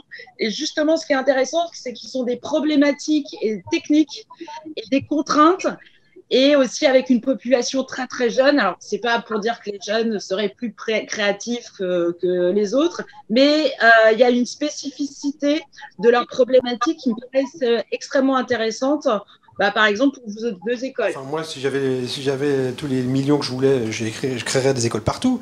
Mais maintenant que je suis dans une université, c'est un peu plus compliqué, je pense. Et donc, si on pouvait le faire en Afrique, je pense que l'université de Cergy travaille aujourd'hui sur des projets au Sénégal, par exemple. D'accord ? Donc, je sais que, en tout cas, à défaut de le faire, il y a nécessité de le faire. Et particulièrement parce que ces populations jeunes dont vous parliez tout à l'heure, elles sont dans des pratiques numériques qui sont celles de la jeunesse partout, d'accord ? Mais qu'elles l'ont fait souvent dans des conditions avec des technologies qui étaient peut-être plus frugales, en tout cas à un moment donné, mais qu'ils ont inventé des nouveaux usages. Hein. C'est-à-dire que vous regardez la manière dont en Afrique, on voit bien que ces pays-là, de par leur jeunesse, mais aussi de par leur manque de moyens, en comparaison de ce qu'on nous on avait ici. Hein. C'est-à-dire que pendant que nous on avait les smartphones, ils étaient encore avec le Nokia 3310, mais avec le Nokia 3310, ils ont imaginé des bourses, des places de marché à base de SMS, hyper efficaces, hein, qui fonctionnaient super bien. Donc ils ont typiquement détourné les objets dont on parlait tout à l'heure à de nouvelles fins, de nouveaux usages. Et je pense que l'Afrique, en particulier, représente un terreau d'innovation exceptionnel, parce que c'est des pages blanches, hein, à bien des égards, où les technologies vont arriver sans passer. Un peu ce qui s'est passé dans les pays asiatiques, fin des années 80, début des années 90, où il n'y avait pas de passé de mainframe, il n'y avait pas de passé de micro, de mini-ordinateur, etc. Il y avait une page blanche, et ils sont partis sur l'informatique toute neuve, d'un seul coup, quoi, d'accord ? Sans se poser de problème. Alors que nous, on était en train de se battre avec notre histoire informatique et nos dinosaures informatiques aussi. Et ben, l'Afrique, je pense, c'est la même chose. Et pour le coup, c'est les usages qui vont être le driver, parce que c'est ça qui est exceptionnel maintenant. C'est qu'avec les nouvelles technologies, si on parlait de nos histoires respectives, dans les années 80, tout le monde faisait de l'IA, mais il n'y avait pas d'usage, hein, il n'y avait pas de clients, il n'y avait pas de machines, il n'y avait rien du tout, en fait. Hein, c'était juste des potentialités, justement. On était les designers du potentiel. Maintenant, on a dans les poches des machines qui nous permettent de faire papa-maman, et donc et qui sont toutes connectées les unes aux autres. Donc tout d'un coup, les usages, ils sont infinis, en fait. Hein, et ils sont en Afrique, comme ils sont en Amérique du Sud, comme ils sont partout. Et donc les usages sont là. Donc si les usages sont là, potentiellement, alors le design, il est là. Parce que s'il n'y a pas de design, il n'y a pas d'usage. Pour rebondir sur la question politique, et je m'inscris complètement dans votre vision, pour ces pays d'Afrique qui malheureusement ne sont pas tout à fait ils sont pas encore dans la démocratie, je trouve que là le focus devrait être vraiment mis sur l'éthique, la politique. Et je ne sais pas si vous avez entendu parler de ce projet de Mark Zuckerberg qui proposait de créer une connexion gratuite pour les Africains, mais ils auraient accès au web seulement via Facebook. Il faut voir où est l'arnaque à chaque fois. Non. Pour revenir à ce qu'on disait tout à l'heure sur l'Afrique est certainement un continent...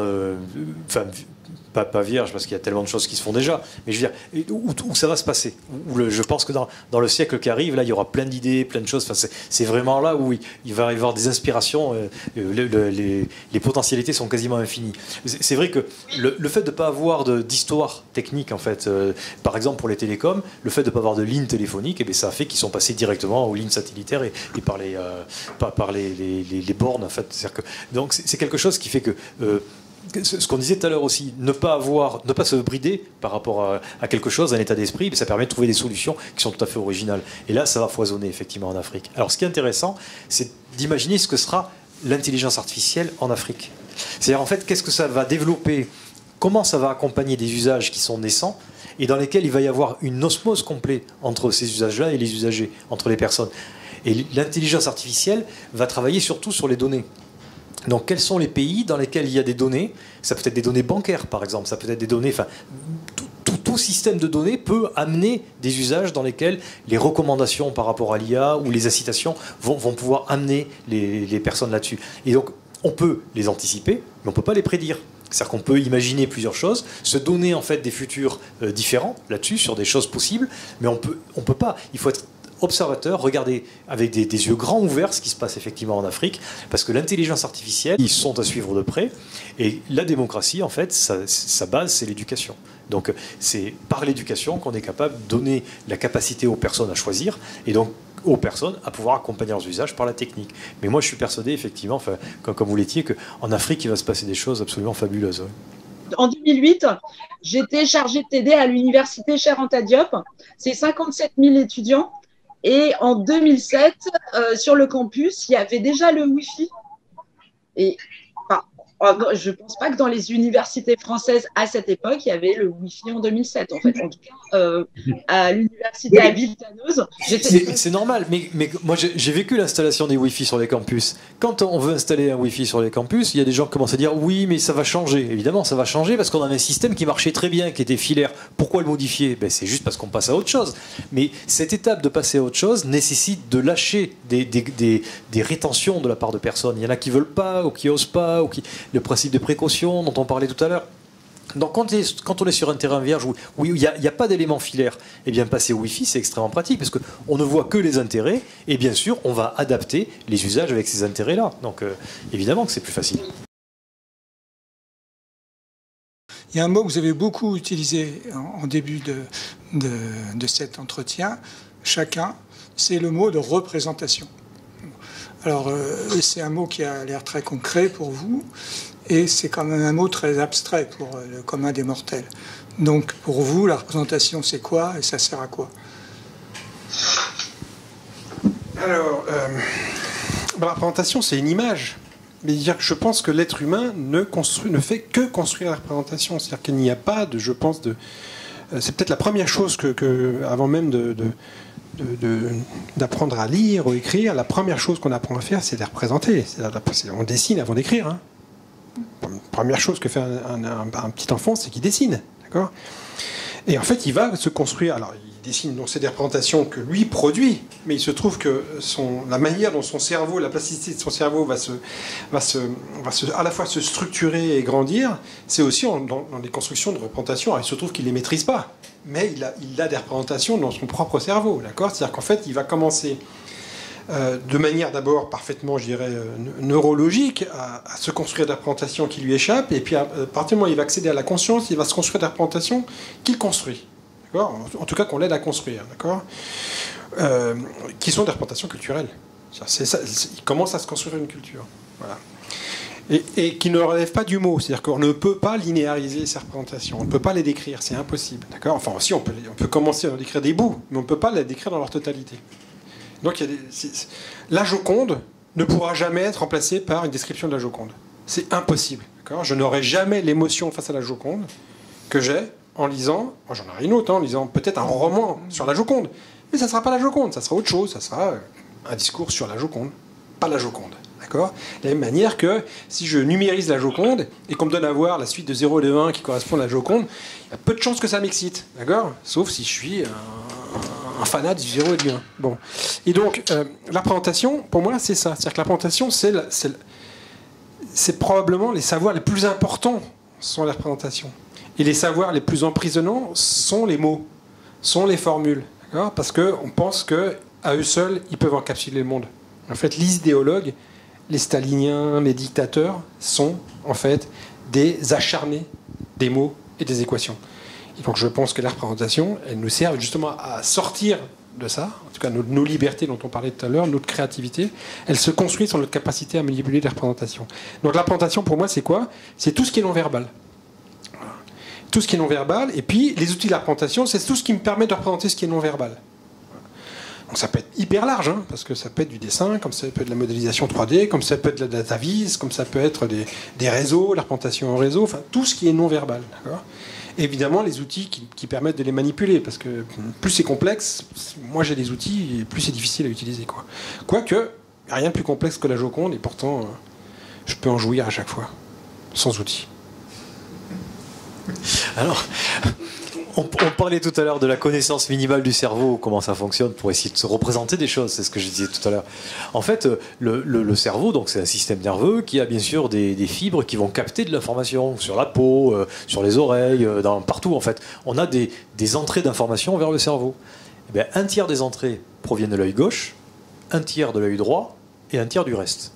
Ça veut dire qu'en fait, l'aspect visuel est aux 2 tiers la capacité que le cerveau a d'avoir des informations de l'extérieur. Donc c'est pas un hasard si on se fait les images, si la représentation est imagée, etc. Enfin, c'est normal. Notre cerveau est construit comme ça. Et ce qui est mystérieux, c'est pourquoi on a inventé la langue, comment la langue est arrivée. Et la langue, c'est effectivement le phénomène de verbalisation, le phénomène de séquentialisation des choses, mais séquentialisation qui permet moi-même dans ma tête de réfléchir aux mots que j'emploie, d'avoir des choses qui vont être captées, qui vont être linéarisées. Et donc c'est ce cheminement entre une pensée qui est une pensée visuelle, qui est une pensée plurielle, nébuleuse, etc., et cette nécessité à avoir quelque chose de séquentiel. Mais quand on revient sur le roman, comme vous disiez tout à l'heure, un roman c'est quelque chose de purement séquentiel, avec 26 lettres, quel que soit le roman, eh bien ces lettres-là ramènent dans ma tête des choses qui redeviennent une imagination, quelque chose que je réintègre là-dessus. Et le lien entre les deux, il est très culturel. C'est-à-dire que si je parle suffisamment lentement pour vous donner une idée des mots qui arrivent les uns après les autres, vous pouvez vous imaginer ces mots comme écrits sur une feuille que vous seriez en train de lire. Et vous lisez quoi? Vous lisez quelque chose qui est sur papier blanc avec police de caractère Times, enfin ce que vous avez dans un bouquin. C'est-à-dire que culturellement, on est tellement habitué à se faire une image dans la tête à partir des choses que l'on voit écrites, que même quand on entend quelque chose, on peut se l'imaginer écrit et voir les choses que représente cette chose écrite. Enfin, il y a un aller-retour entre les deux. Enfin, c'est magnifique, c'est merveilleux, c'est le cerveau. C'est mystérieux. Un commentaire, Laurent, sur la représentation? Oui, tout à fait. J'ai beaucoup aimé ce qui vient d'être dit là, parce que moi, je pense effectivement que la pensée est très motorisée par le système visuel et que le système séquentiel de pensée, voire le système logique, finalement, il est quelque part presque perverti par le langage. Et finalement, c'est pour ça que j'ai travaillé sur ce que je vous avais présenté, sur des représentations de l'écriture qui sont hautement non linéaires. En fait, l'écriture, c'est un système linéaire de traduction de la parole. C'est pas du tout un système de traduction de la pensée.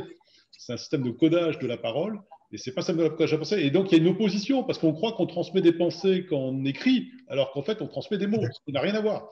Et justement, la question de trouver les bonnes représentations pour pouvoir parler, pour pouvoir échanger entre personnes, c'est pas forcément de se parler, c'est d'avoir des graphiques, c'est d'avoir un langage finalement qui est autre que verbal, et de pouvoir utiliser ce langage autre que verbal pour pouvoir susciter des pensées nouvelles. Et l'usage se situe dans cette nouvelle forme de pensée finalement, plus que dans la verbalisation. Dans notre école de cognitique, on travaille sur les UX designers, les concepteurs d'expérience utilisateur. Et on s'est penché sur l'idée d'anticipation. Qu'est-ce qui se passera quand on aura réussi à avoir des machines partout qui seront super bien UX designées, c'est-à-dire des machines conçues pour que les usages expérientiels soient au summum de tout ça. Alors pour vous donner une idée, si vous ne connaissez pas bien, si vous avez par exemple une série télé que vous aimez bien, vous pouvez la suivre sur votre téléphone, votre smartphone pendant les transports, et puis après vous arrivez chez vous, vous allumez la télé, ça continue. C'est l'expérience usagée. C'est résolu par une plateforme qui va vous envoyer les signaux sur votre téléphone. Quand vous avez arrêté, la plateforme sait où vous en étiez, vous vous branchez sur la télévision, elle continue. Mais pour vous, vous n'avez pas eu besoin de faire discuter votre téléphone et votre téléviseur, vous n'avez pas eu besoin... Tout ça, c'est transparent pour vous. C'est UX designé. C'est-à-dire vous baignez à l'intérieur d'une expérience. C'est super. Eh bien, qu'est-ce qui se passe si tous les appareils étaient comme ça? Eh bien, en fait, on s'est rendu compte de 2 types de problèmes. Le premier problème, c'est que c'est l'effet waouh. C'est-à-dire que ça marche tellement bien que vous n'êtes même plus capable de savoir ce qui se passe. Vous n'êtes même plus capable de verbaliser. Imaginez 2 personnes, par exemple dans un centre de commandement d'opérations aériennes. Enfin, je dis ça comme ça parce que c'est les cas qui nous ont été posés. Eh bien, 2 personnes qui sont en train de travailler sur chacune un appareil qui est très très bien UX designé. Ils ne peuvent plus en parler l'un et l'autre. Comment s'assurer qu'il y en a un qui dit « waouh » par exemple, parce qu'il ne peut pas exprimer ce qui se passe. Il ne le dit même plus. Même à lui, il ne se le dit pas.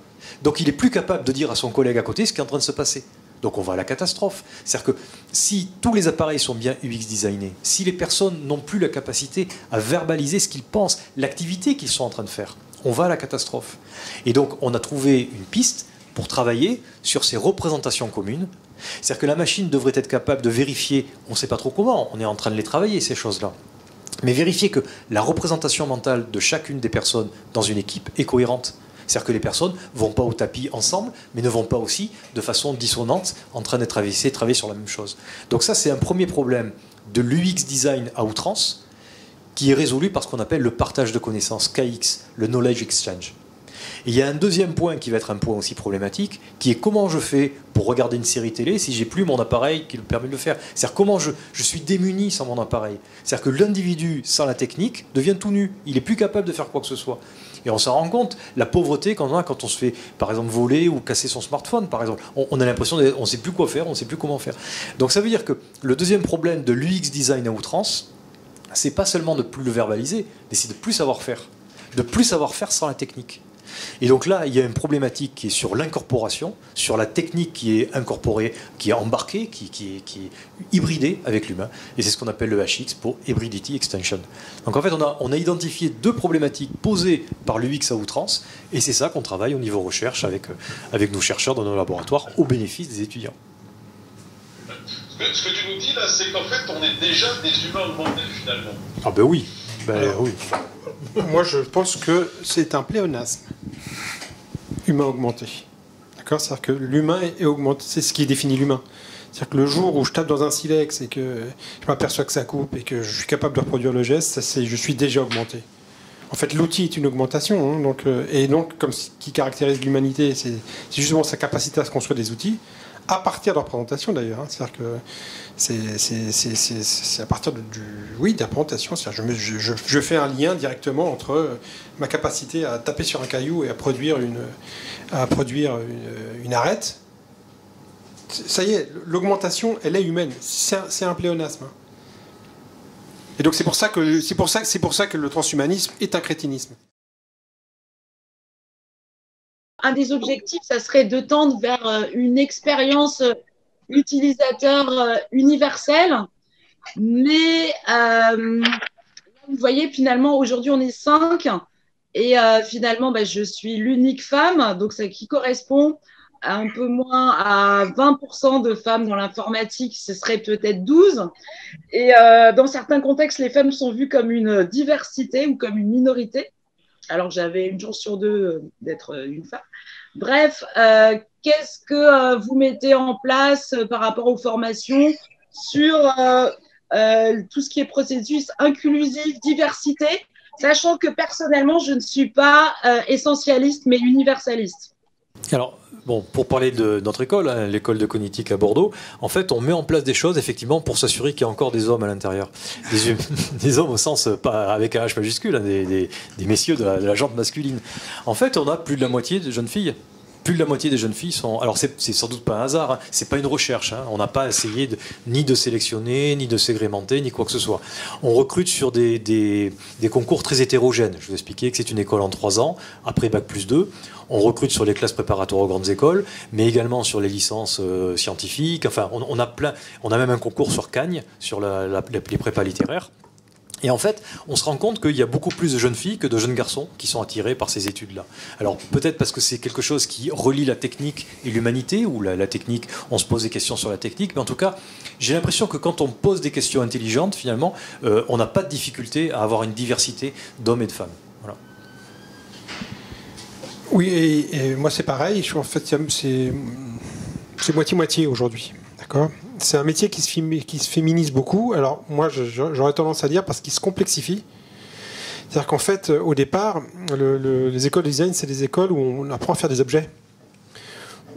Et donc, avec pas mal de pratiques en atelier, des choses comme ça. Et donc, c'était très masculin. Alors, ça l'était encore plus dans mon école à moi, parce que en plus, il y avait une spécialité automobile. Donc, vroom vroom, forcément, garçon. D'accord ? Et donc, mais j'ai bien vu comment on est passé d'ailleurs 15, je pense à la création de l'école, 5-6 ans après la création de l'école, il devait y avoir 12-13% de filles, quelque chose comme ça. Aujourd'hui, il y en a 50%. L'année dernière, le Parcoursup, sur l'ensemble des gens qui étaient intégrables à l'école, il y avait 60%, c'était des filles. Parce qu'en fait, le métier change. Il est sur la complexité. Et donc, tout d'un coup, les appétences peuvent venir de partout, en fait.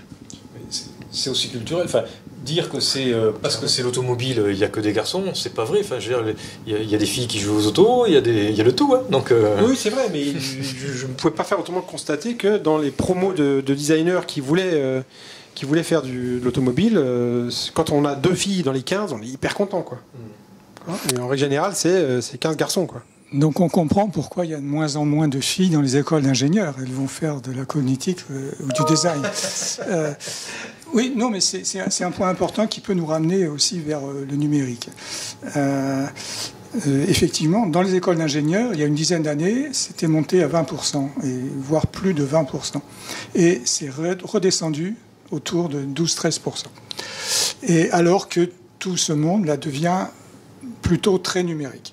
Alors, moi, j'ai une opinion sur les raisons que je voudrais soumettre à des discussions.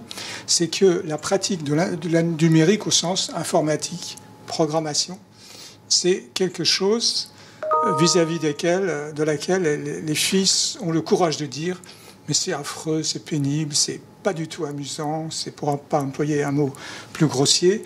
Et elles ne veulent pas en faire parce qu'elles trouvent que le numérique, au sens développement informatique, à quel niveau que ce soit, n'est pas aimable. Elles n'aiment pas ça parce que c'est pas aimable. Qu'est-ce que vous en pensez? Et alors, un corollaire, ça serait, est-ce que vous avez des idées sur une manière de rendre le développement informatique, je dis bien les couches basses, le développement informatique, plus aimable? Je suis pas entièrement d'accord avec toi sur ce côté. Pourquoi les filles ceci ou pourquoi les filles cela? Moi, je me méfie beaucoup de tous ces amalgames. On peut observer, on peut dire effectivement, tiens, on constate, il y a 12% de ceci, 25% de cela, etc. Ok, d'accord. Mais les motivations qu'il y a derrière, c'est d'une complexité, mais c'est époustouflant. Je vais répondre par une pirouette, moi. C'est ce qu'on parle de la génération Y. C'est complètement aberrant. Chaque fois qu'on parle de génération X, Y, Z, ou les baby-boomers, etc., pour moi, c'est aberrant. C'est-à-dire qu'une génération, ça n'existe pas. C'est-à-dire qu'on a une société, on a des tranches d'âge dans la société, c'est manifeste. Il y a des gens qui ont plus d'expérience aujourd'hui dans la société que d'autres, parce qu'il y en a qui sont plus jeunes et d'autres plus âgés, c'est évident. Mais on ne peut pas comparer la façon dont on a été jeunes, nous, par rapport à la façon dont les jeunes le sont aujourd'hui. Ça n'a rien à voir. Il y a eu des révolutions, d'abord au niveau de l'immobilier. D'accord. Moi, quand je suis arrivé sur le marché du travail, entre guillemets, eh bien, je pouvais m'acheter une maison. La maison que j'ai achetée, je ne peux plus me l'acheter maintenant. C'est-à-dire, si je n'avais pas cette maison-là, je ne pourrais pas me l'acheter.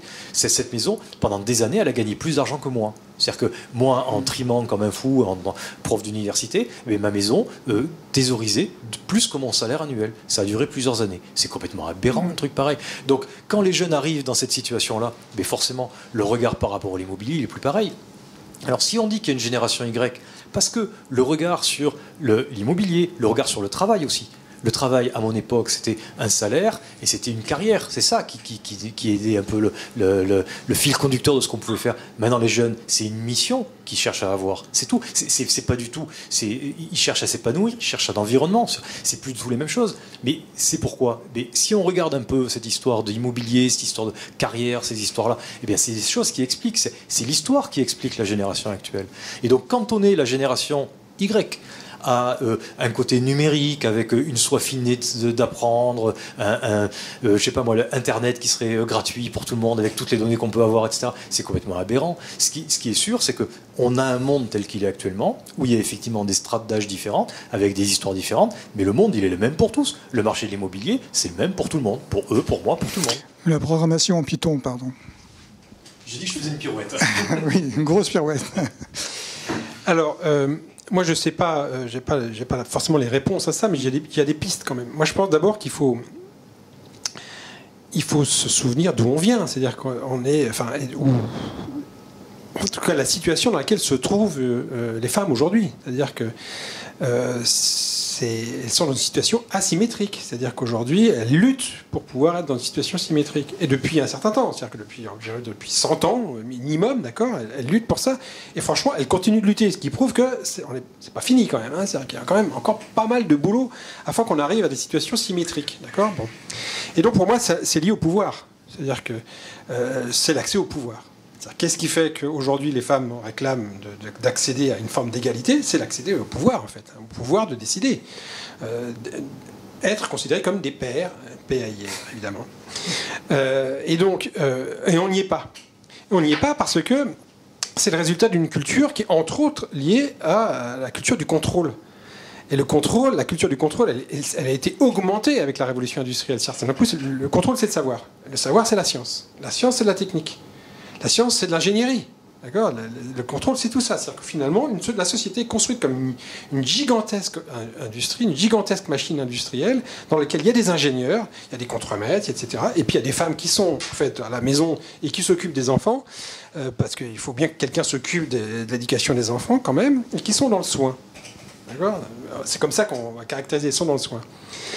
Or, moi je pense qu'on est en train de quitter la société industrielle, on rentre dans une société qui n'est plus industrielle, qui est post-industrielle même, et qui n'est plus dans la production d'objets, dans la consommation d'objets, que dans la production de soins et de liens. Et il se trouve que, à mon avis, pour des raisons anthropologiques, en tout cas culturelles, ça c'est sûr, le soin est associé à la femme. D'accord ? C'est les femmes qui soignent. D'accord ? C'est les femmes qui sont attentives aux liens. C'est vers leur mère que les enfants se tournent quand il s'agit de liens, plutôt que vers leur père, d'accord ? C'est comme ça, c'est peut-être culturel ou anthropologique, en tout cas c'est comme ça. Et donc, en arrivant vers une société du lien et du soin, c'est-à-dire du vivant, parce que c'est ça aussi, c'est le paradigme qui prend la place du paradigme mécanique de l'industrie, c'est le vivant. C'est-à-dire qu'aujourd'hui, la métaphore de la société et des enjeux de la société, c'est celle du vivant, là où hier, la métaphore, c'était celle de la mécanique. C'est-à-dire qu'en fait, l'enjeu, c'était d'être le mécanicien. Et maintenant, l'enjeu, c'est d'être le biologiste, en fait. C'est d'être le psychologue, c'est d'être le scientifique de la complexité. C'est pas pour rien que dans les écoles d'ingénieurs de biologie, c'est 80% de femmes. 80%. C'est-à-dire les sciences du vivant, c'est les femmes qui sont majoritaires. Mais très largement, hein, vraiment largement. Et donc, pour revenir à l'informatique, c'est vraiment la science du contrôle. C'est les psychopathes du contrôle qui veulent faire de l'informatique. La création aussi. La création, non, ça c'est de l'illusion de la création, c'est celle du démiurge. Parce que il y a de la création, hein, moi, étant informaticien moi-même, je vois bien ce que tu veux dire. Mais il y a beaucoup d'informaticiens, c'est pour ça d'ailleurs qu'il ne faut jamais confier du design UX à des informaticiens, parce que c'est une catastrophe.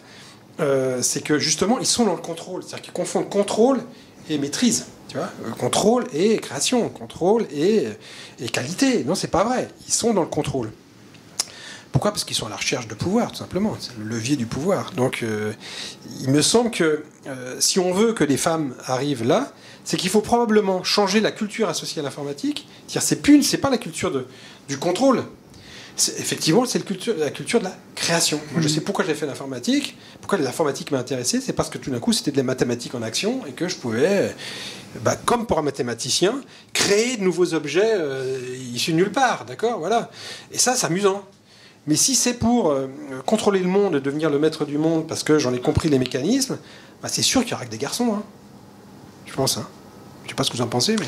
Alors, Laure vit ça de manière quotidienne, donc sûrement des choses à préciser sur ce sujet. C'est vrai que là, finalement, aujourd'hui, personnellement, donc j'ai ma fille que je garde, plus il y a un plombier qui est passé. Donc, on est vraiment exactement dans ce stéréotype. C'est pas une plombière, hein. Non, c'est un plombier. Personnellement, alors, pour vous parler de mon expérience, moi, je me suis lancée dans l'informatique parce que j'ai fait un double cursus philo et informatique. Donc, j'ai une maîtrise de philo aussi. Et en fait, ce qui m'a intéressée, c'était le côté amusant, le côté créatif, le côté amusant, le côté drôle. Et c'est surtout ça que j'en ai tiré, en fait. C'est-à-dire que, par exemple, pour mon DOA, j'avais envie de faire des robots footballeurs qui se passeraient non pas à la balle, mais en fait, les prémices et les conclusions pour essayer de fabriquer un théorème. Donc, c'était ce côté-là complètement un petit peu loufoque, mais évidemment, en faisant des robots footballeurs qui vont se passer des bouts de vérité, c'est pas une vision qui permet de contrôler le monde. Mais par contre, je ne m'interdis pas de rentrer dans une vision aussi de contrôle et de pouvoir. Et je vois pas pourquoi les femmes ne seraient pas à la recherche de pouvoir. Mais bien sûr, non, mais c'est pour ça que tout discours qui essaye de caricaturer comme ça ou de mettre les gens dans des boîtes, effectivement, on arrive toujours à faire des fuites, et heureusement, c'est ça la nature humaine. Mais pour revenir là sur ton histoire de Python, pourquoi on peut apprendre à programmer à Python? Mais ça dépend. Si on apprend à programmer en Python, je sais pas moi, la suite de Fibonacci ou des trucs récurrents et tout ça, c'est pas palpitant, c'est pas drôle, c'est justement cette histoire de contrôle, c'est comment vérifier qu'on a bien toutes les variables qu'on a bien maîtrisées. En revanche, si on apprend Python à travers je sais pas moi, un corpus de journalistes ou quelque chose comme ça, pour regarder combien de mots de ceci, est-ce que les mots font plutôt ceci, quels sont les mots les plus longs, si on se pose des questions qui sont des questions intelligentes, encore une fois, des questions qui ont du sens, au sens où la question donne envie d'aller chercher la réponse, et bien on va apprendre aux filles et aux garçons à programmer, mais tout le monde va en bénéficier. Donc je crois que c'est plutôt, on subit en informatique une espèce de tyrannie de ce contrôle. Je suis tout à fait d'accord avec ce que tu as dit. C'est qu'en fait les profs qui veulent montrer qu'ils sont meilleurs que les élèves vont poser des sujets qui sont des sujets biscornus, compliqués, dans lesquels il n'y a aucun intérêt à part eux qui ont trouvé la solution. Mais voilà, c'est tout. Si on pose des questions beaucoup plus ouvertes, dans lesquelles les solutions, même imparfaites, sont quand même bonnes, donnent quand même quelque chose, et je reprends l'exemple du Python pour analyser des corpus de texte, il y a toujours quelque chose à trouver, ben là c'est ludique, c'est rigolo. Je vais rajouter une chose pour nous reconnecter finalement à ce qui nous réunit tous, l'intelligence artificielle, d'accord ? C'est hyper rigolo de se poser la question, qu'est-ce que l'intelligence ? Dans quelle mesure je suis capable de la caractériser, de la modéliser, de la reproduire, de la comprendre, ou peut-être de démontrer que c'est impossible de le faire, d'accord ? Ben, ça vaut vraiment le coup. Hein. Vous parliez de votre mémoire DEA. Moi, mon mémoire DEA en 81, c'était parallélisme et complexification. D'accord ? C'était un truc sur la vie artificielle, avant qu'on ne parle de vie artificielle. D'accord ? 81. D'accord ? Et donc, pourquoi ? Parce que c'était la vie qui m'intéressait. C'est-à-dire, est-ce qu'on peut modéliser la vie ? Voilà. Est-ce qu'on peut travailler sur le phénomène d'émergence ? Les agents, d'accord ? Bon, franchement, faire travailler les gens sur les agents, c'est rigolo, parce qu'on ne sait pas ce qui va se passer. C'est tout le contraire du contrôle. C'est-à-dire que, justement, comment je génère des trucs qui produisent de l'ordre sans que je sache pourquoi ? Bah, franchement, comme sujet, c'est hyper excitant comme sujet, d'accord ? Donc on sort du contrôle et tout d'un coup, on se rapproche de la vie. C'est pour ça que je tiens à la vie toujours. Hein.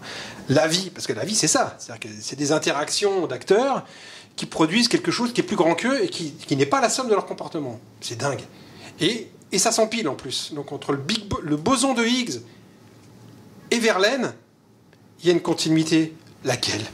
Bah moi, franchement, homme, femme, je trouve que ça vaut le coup de se poser la question.